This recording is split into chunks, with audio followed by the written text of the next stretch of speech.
ارشاد باری تعالی ہے ان الذین یحبون ان تشیع الفاحشۃ فی الذین آمنوا لہم عذاب علیم فی الدنیا والآخرہ واللہ یعلم وانتم لا تعلمون۔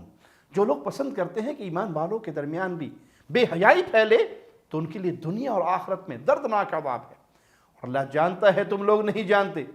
تو انسان کو چاہیے کہ جس چیز سے اللہ کو نفرت ہو اس سے مسلمان بھی نفرت کرے۔ اللہ کو یہ ناپسند ہے کہ اس کے مومن بندوں کے درمیان کوئی بے حیائی پھیلائے۔ کتنا رحم کرنے والا ہمارا رب ہے جس سے اپنے بندوں کا اتنا خیال ہے کہ کہیں وہ برائی میں شامل نہ ہو جائے، اس لیے جڑ ہی کاٹ دی، اور جو برائی پھیلائیں ان کے لیے سخت ڈراوا اور دھمکی ہے۔ اللہ اکبر، یہ میرے رب کی رحمت ہے۔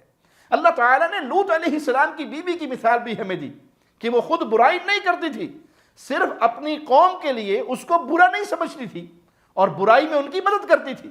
اس لیے جب عذاب کے فرشتے پہنچے لوط علیہ السلام کے گھر تو ان کی بیوی نے جا کر اپنی قوم کو بتایا کہ بہت خوبصورت نوجوان آج مہمان ہیں، تم ان سے اپنی حاجت پوری کر لو، کیونکہ وہ لوگ مردوں سے بدکاری کرتے تھے، بدفعلی کرتے تھے۔ لوط علیہ السلام نے اپنی قوم سے کہا میرے مہمانوں کی عزت کرو، اور تمہاری حاجت کے لیے اللہ نے عورتیں پیدا کی ہیں، تم ان سے اپنی حاجت پوری کرو۔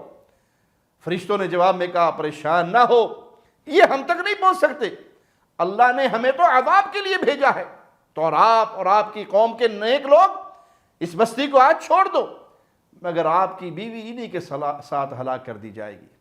قرآن مجید میں یہ قصے ہمیں بہت سے سبق سکھاتے ہیں کہ برائی کرنے والوں کا انجام تو بہت بھیانک ہے ہی، مگر جو برائی میں صرف ان کی مدد کرے، بھلے وہ برائی خود نہ بھی کرے لیکن اس برائی کو برائی نہ سمجھے اور ان کی مدد کرے، اس کو بھی عذاب بھگتنا پڑتا ہے۔ اللہ سے دعا ہے اللہ ہمیں نیک لوگوں کا ساتھ دے اور برائی اور برے لوگوں سے اتنا دور کر دے جتنا مشرق اور مغرب کے درمیان فاصلہ ہے۔